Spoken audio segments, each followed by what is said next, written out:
Wahai Bapak Presiden, wa'mur ahlaka bis-shalah. Wahai Bapak Gubernur, wa'mur ahlaka bis-shalah.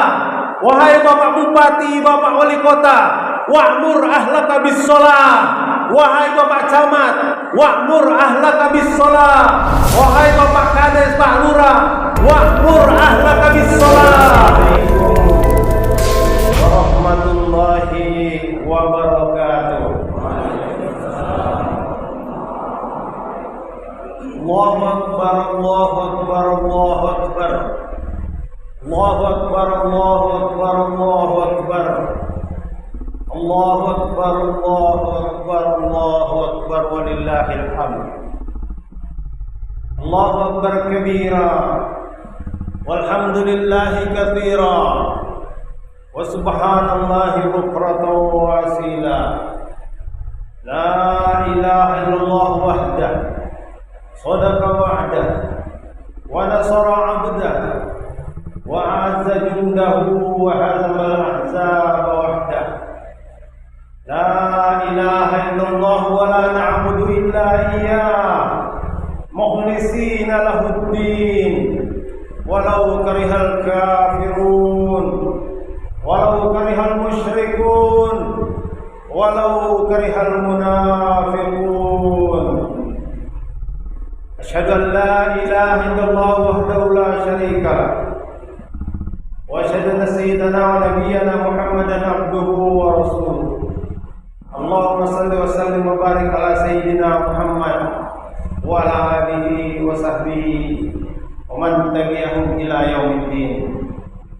Amma ba'd, fa ya ibadallah, ittaqullaha haqqa tuqatih wa la tamutunna illa wa antum muslimun.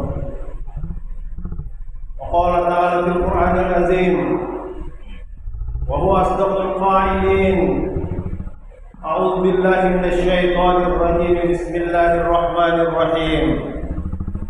Innama ya'muru masajidallahi man amana billahi wal yawmil akhir wa aqama as-salata wa ata az-zakata wa lam yakhsha illa Allah fa ulaika yakunu minal muhtadin.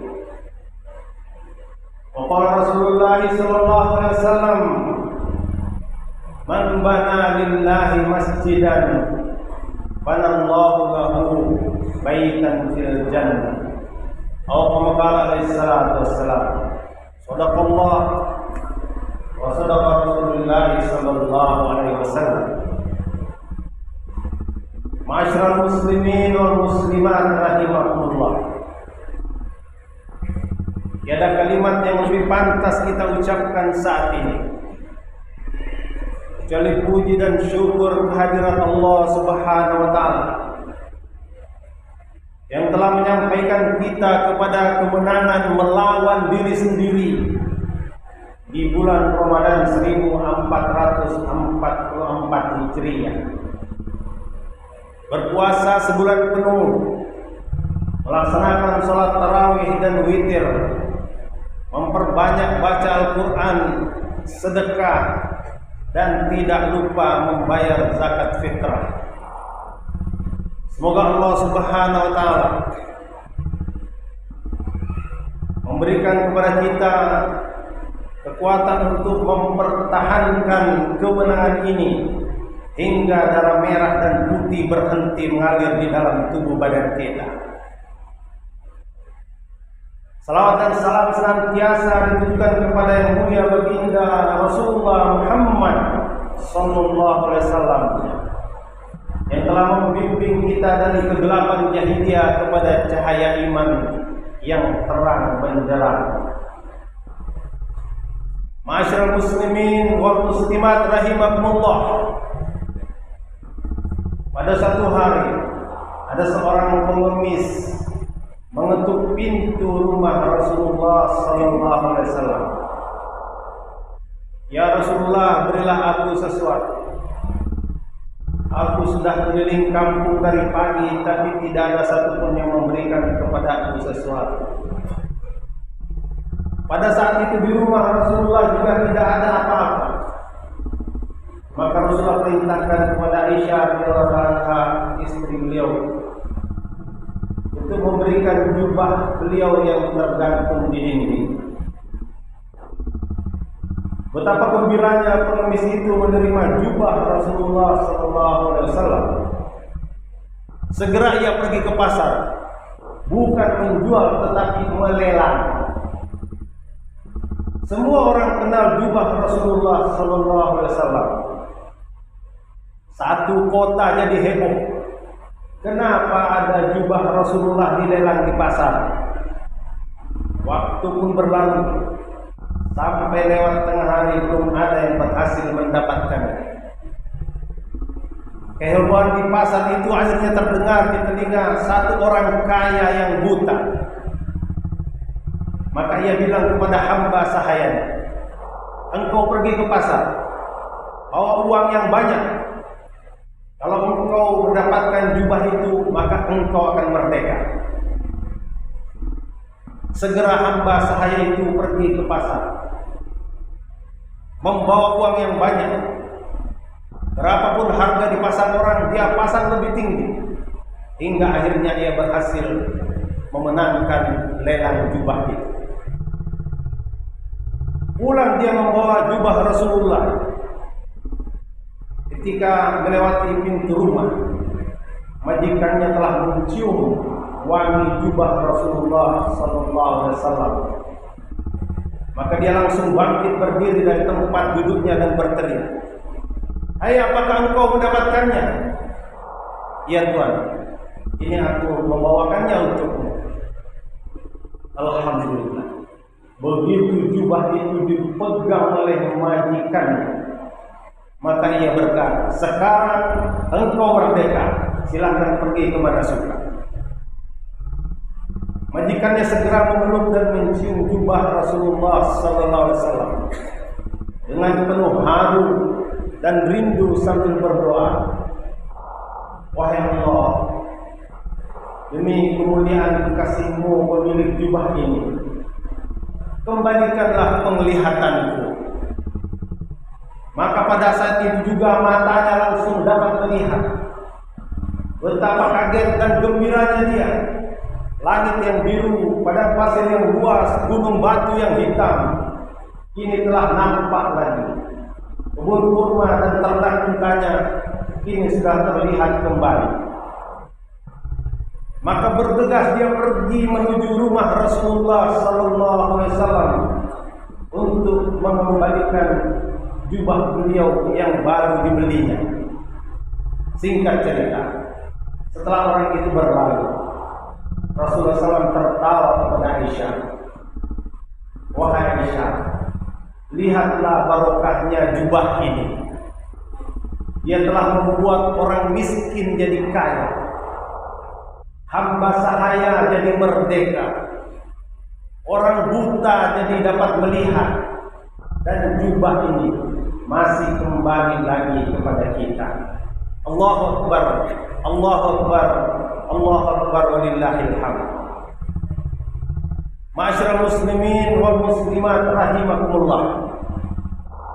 Jubah, terompah, pedang, tongkat dan lain-lain adalah sesuatu yang tidak melekat pada diri baginda sallallahu alaihi wasallam, tapi itu pun demikian tinggi barokahnya. Bagaimana pula dengan yang melekat pada diri Rasulullah seperti rambut, janggut, gigi, dan lain-lain. Sampai hari ini masih memberikan lapangan kerja di berbagai museum artefak di seluruh dunia. Tapi hadirin sekalian, ada lagi yang lebih barokah dari itu semua, lebih mulia, lebih agung. Apa itu? Yakni kerja Nabi sallallahu alaihi wasallam. Kerja Nabi lebih barokah, lebih mulia, lebih agung daripada seluruh benda-benda yang pernah dipakai oleh Rasulullah atau bahkan pernah melekat di dalam tubuh badan Rasulullah sallallahu alaihi wasallam. Allahu Akbar, Allahu Akbar, Allahu Akbar, walillahil hamd. Ma'asyiral muslimin wal muslimat rahimakumullah. Apakah kerja Nabi itu? Kerja Nabi sallallahu alaihi wasallam ada dua. Satu, amar ma'ruf. Dua, nahi munkar. Mengajak kebaikan, mencegah kemungkaran. Pekerjaan ini sangat mudah hadirin. Bisa dikerjakan oleh setiap orang. Namanya dakwah. Kerja petani tidak bisa dikerjakan oleh dokter. Kerja dokter tidak bisa dikerjakan oleh petani. Tapi kerja Nabi bisa dikerjakan oleh petani, bisa dikerjakan oleh dokter. Maka kerja Nabi ini atau kerja dakwah ini tidak menganjurkan orang untuk meninggalkan profesinya. Apapun profesi saudara, apapun profesi saudari, ambil bagian dalam kerja Nabi. Insya Allah hidup saudara dan saudari akan barokah. Petani tetap ke sawah tapi berdakwah.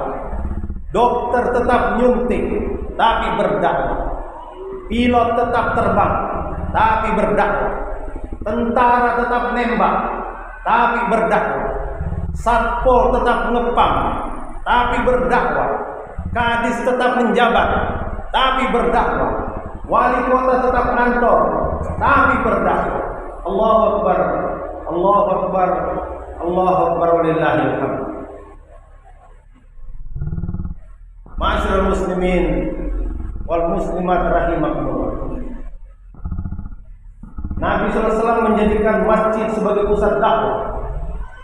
Para sahabat radhiyallahu anhum dilatih di masjid dengan berbagai amalan sehingga diri mereka layak menjadi duta-duta Islam ke seluruh dunia, menaklukkan berbagai suku, bangsa, negara dengan damai. Apa rahasianya? Mereka menghidupkan amal masjid 24 jam. Dan natijahnya mereka berubah total. Dari jahil berubah jadi alim, dari ragu menjadi yakin, dari galau menjadi tenang, dari halu menjadi nyata. Dari masjidlah diproduksi ahli sholat terbaik, ahli zikir terbaik, ahli saum terbaik, ahli tata negara terbaik, ahli perang terbaik, ahli ekonomi terbaik. Abdurrahman bin Auf radhiyallahu anhu, sedekah 40.000 dinar sama dengan 160 miliar rupiah. Utsman bin Affan sedekahnya 2,4 triliun. Umar bin Khattab bayar denda 200.000 dirham sama dengan 10 miliar gara-gara ketinggalan sholat berjamaah. Kalau kehidupan rakyat tidak sejahtera, bagaimana mungkin bisa membayar denda sebesar itu? Allahu Akbar, Allahu Akbar, Allahu Akbar, walillahil hamd. Ma'asyiral muslimin wal muslimat rahimakumullah. Seorang sahabat datang kepada Nabi sallallahu alaihi wasallam mengadukan kesulitan ekonominya. Maka Nabi bukan berikan modal untuk dagang di pasar. Nabi bukan berikan kambing untuk diternak di padang. Nabi bukan berikan bibit untuk ditanam di kebun. Tapi Nabi bacakan ayat, wa'mur ahlaka bis-shalah. Perintahkan keluargamu sholat. Quran surat Toha ayat 132. Perintahkan keluargamu sholat. Mungkin dia sudah sholat, tapi bagaimana dengan istrinya? Bagaimana dengan anaknya? Wa'mur ahlaka bis-shalah. Untuk mengatasi masalah ekonomi kamu, perintahkan keluargamu, perintahkan ahlimu untuk sholat. Ahli artinya orang yang berada di bawah tanggung jawabnya. Hadirin sekalian, kalau ayat ini dibacakan kepada Pak Camat, maka ahlinya adalah para lurah. Kalau dibacakan kepada wali kota, maka ahlinya adalah para kadis. Kalau dibacakan kepada gubernur, maka ahlinya adalah para bupati. Kalau dibacakan kepada presiden, maka ahlinya adalah para menteri. Perintahkan keluargamu sholat. Wahai bapak presiden, wa'mur ahlaka bis sholat. Wahai bapak gubernur, wa'mur ahlaka bis sholat. Wahai bapak bupati, bapak wali kota, wa'mur ahlaka bis sholat. Wahai bapak camat, wa'mur ahlaka bis sholat. Wahai bapak kades, pak lurah, wa'mur ahlaka bis sholat.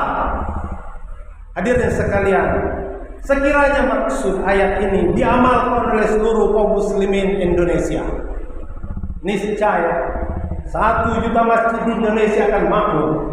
Dan pada saat itu janji Allah akan wujud. Walau anna ahlal qura amanu wattaqau la fatahna alaihim barakatin minas samai wal ardh. Sekiranya ahli kampung, ahli kota, ahli negara ini beriman dan bertakwa kepada Allah, niscaya Allah akan bukakan keberkahan dari langit dan bumi. Inilah sistem ekonomi langit. Allahu Akbar, Allahu Akbar, Allahu Akbar, walillahil hamd. Ma'asyiral muslimin wal muslimat rahimakumullah. Negeri sahabat radhiyallahu anhum kering kerontang, sejauh mata memandang batu dan pasir, panas terik di siang hari, dingin membeku di malam hari, tapi kehidupan mereka sejahtera hadir. Di masa pemerintahan Khalifah Umar bin Khattab radhiyallahu anhu, datang kekayaan dari Rum dan Parsi, negara superpower pada masa itu, sebesar 3 miliar dinar. 1 dinar itu sekitar 4,25 gram emas. Kalau dirupiahkan sama dengan 4 juta. 3 miliar kali 4 juta sama dengan 12.000 triliun. Negeri kita Indonesia saat ini konon berhutang sebesar 7.000 triliun. Silahkan pinjam uang sahabat. 7.000 triliun, masih sisa 5.000 triliun. Padahal jumlah mereka tidak banyak, sekitar 124.000. Jika 12.000 T ini dibagi-bagikan, maka setiap sahabat akan dapat jatah 96,7 miliar. Bayi baru lahir sudah dapat buku tabungan 96,7 miliar. Engkongnya mau mati, sudah siapkan warisan 96,7 miliar. Hadirin, kalau uang 100.000 ditumpuk sebanyak 10 juta, tingginya itu 1 cm. Kalau 100 juta, 10 cm. Kalau 1 miliar, 1 meter. Kalau 96,7 miliar sama dengan 96,7 meter. Tingginya Monas itu sekitar 125 meter. Itu tinggal beda 28,3 meter.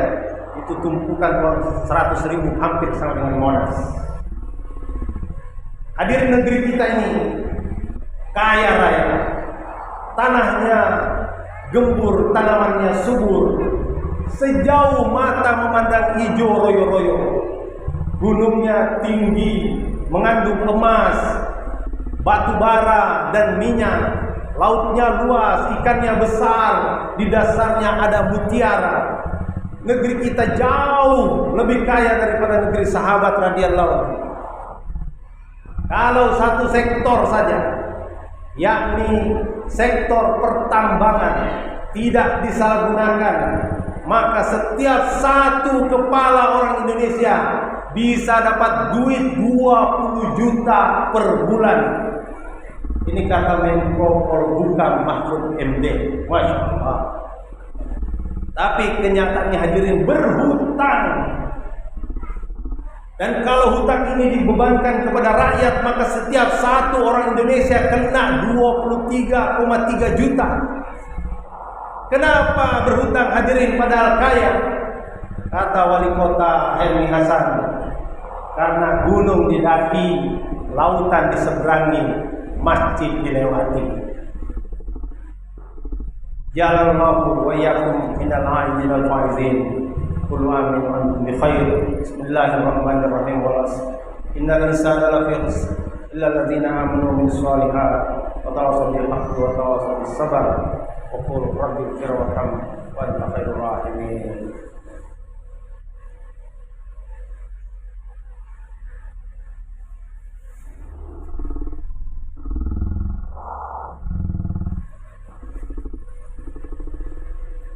Allahu akbar, Allahu akbar, Allahu akbar. Allahu akbar, Allahu akbar, Allahu akbar, Allahu akbar, walillahil hamd. Alhamdulillahilladzi arsala rasulahu bil huda wa dinil haqq liyudhhirahu 'ala dini kullihi walau karihal musyrikun. Asyhadu an la ilaha illallah wahdahu la syarika lah wa asyhadu anna Muhammadan 'abduhu wa rasuluhu la nabiyya ba'dahu. Allahumma salli wa sallim wa barik ala sayyidina Muhammad wa ala alihi wa sahbihi ajma'in. Amma ba'd. Fa ya ibadallah, usikum nafsi taqwallah. Qad fazal muttaqun. Qala Allah ta'ala fil Qur'anil azim. A'udzu billahi minasy syaithanir rajim. Bismillahirrahmanirrahim. Innallaha wa malaikatahu yusholluna 'alan nabi. Ya ayyuhalladzina amanu shallu 'alaihi wa sallimu taslima. Allahumma shalli wa sallim ala sayyidina Muhammad wa ala ali sayyidina Muhammad. Allahu akbar, Allahu akbar, Allahu akbar. Walillahil hamd. Ma'asyiral muslimin wal muslimat rahimakumullah. Kaum wanita adalah partner paling kaum laki-laki untuk mengamalkan agama, memakmurkan masjid, mendidik anak, menyempurnakan perintah Allah, menghidupkan sunnah Rasulullah SAW. Ada seorang wanita Bengkulu yang cantik jelita, telah membuat seorang lelaki gagah perkasa berasal dari Pulau Jawa, namanya Insinyur Soekarno, telah jatuh cinta kepadanya. Wanita itu adalah Fatmawati binti Hasan bin, lahir di Bengkulu 5 Februari 1923. Wanita Bengkulu ini hidupnya penuh barokah, bukan karena kecantikannya semata, tapi beliau adalah seorang wanita yang taat beragama. Kemungkinan beliau adalah seorang hafizah Al-Quran atau Korea. Buktinya, setelah pembacaan teks proklamasi pada 17 Agustus 45, Bung Karno, Bung Hatta, dan beberapa menteri yang baru dilantik melakukan safar ke beberapa kota untuk mengabarkan kemerdekaan Republik Indonesia. Ketika tiba di Cirebon, diadakan rapat besar. Orang ramai datang berkumpul. Sebelum Bung Karno berpidato, beliau meminta istrinya untuk naik mimbar. Saya pikir Bung Karno ingin memperkenalkan istrinya kepada rakyat Indonesia. Ternyata Fatmawati meraih corong, kemudian mulai melantunkan ayat-ayat suci Al-Quran dengan suara yang merdu tanpa memegang mushaf. Ini kata Rosian Anwar wartawan Harian Merdeka. Allahu Akbar, Allahu Akbar, Allahu Akbar, walillahil hamd. Ma'asyiral muslimin wal muslimat rahimakumullah. Barokah terbesar untuk bangsa Indonesia dari wanita Bengkulu ini adalah terpilihnya beliau menjadi penjahit sang saka merah putih, bendera yang menjadi simbol kedaulatan NKRI. Seluruh dunia telah mengenal bahwa merah putih adalah Indonesia, dan itu dijahit dengan tangan putri Bengkulu. Ma'asyiral muslimin wal muslimat rahimakumullah. Hari ini kota merah putih telah dibangun oleh pemerintah Kota Bengkulu di bawah komando Wali Kota Helmi Hasan, Wakil Wali Kota Didi Wahyudin, Sekda Arif Hidayat beserta seluruh jajarannya. Maksudnya agar jejak sejarah bendera merah putih jangan dilupakan. Seluruh rakyat Indonesia dari Sabang sampai Merauke, dari Tabak Penanjung sampai Sumur Meleleh telah merasakan barokah wanita Bengkulu ini. Semoga Allah Subhanahu wa taala menerima perjuangan beliau dan menjadi teladan bagi kaum wanita Bengkulu hari ini untuk bangkit membangun negeri tercinta dengan karya nyata. Tidak perlu angkat senjata, cukup angkat tudung saji, titip singkong rebus atau lontong tunjang kepada suami setiap kali dia berangkat ke masjid. Inilah peranan kaum wanita yang dirindukan hari ini. Bantu para suami menghidupkan amal masjid 24 jam. Apalagi hadirin kita di sekarang sedang menghadapi ijtima, pertemuan besar umat Islam selama 3 hari yang akan dihadiri lebih kurang 30.000 orang dari seluruh dunia di kota Merah Putih Bengkulu ini, yakni tanggal 26, 27, 28 Julai 2023. Pastikan ibu-ibu ambil bagian di dalamnya dengan cara mendorong para suami untuk keluar di jalan Allah 3 hari, 40 hari atau 4 bulan. Allahu Akbar, Allahu Akbar, Allahu Akbar, walillahil hamd. Masyaallah muslimin wal muslimat rahimakumullah. Nabi SAW bersabda, al jannatu tahta aqdamil ummahat. Surga itu berada di bawah telapak kaki. Hari ini siapa yang ibunya masih ada, masih hidup, jangan sia-siakan kesempatan. Jagalah dengan baik. Cium keningnya, suapkan makanan ke mulutnya sebagaimana engkau dahulu disuapinya. Bagi yang ibunya sudah tidak ada, kenang-kenanglah jasanya. Rasakan ketika dia memutus rambut engkau. Jangan berhenti mendoakannya. Mohon kepada Allah agar dilapangkan kuburnya, dijadikan sebagai taman surga. Hormati ayahanda. Bersabda Nabi SAW, ridho Rabbi fi ridho walid. Ridho Allah tergantung ridho kedua orang tua. Semoga Allah Ta'ala menerima seluruh amal Ramadan kita dan dipertemukan kembali dengan Ramadan yang akan datang.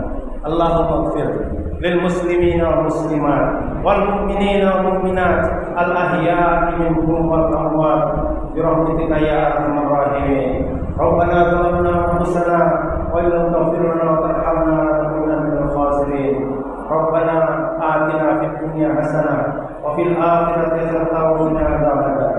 Ibadallah, innallaha ya'muru bil 'adli wal ihsan wa ita'i dzil qurba wa yanha 'anil munkar. Ya'idukum la'allakum tadhakkarun wa la dzikrullahi akbar. Taqabbalallahu minna minkum siyamana wa siyamakum wa ja'alna wa iyyakum minal qanitin al-'abidin.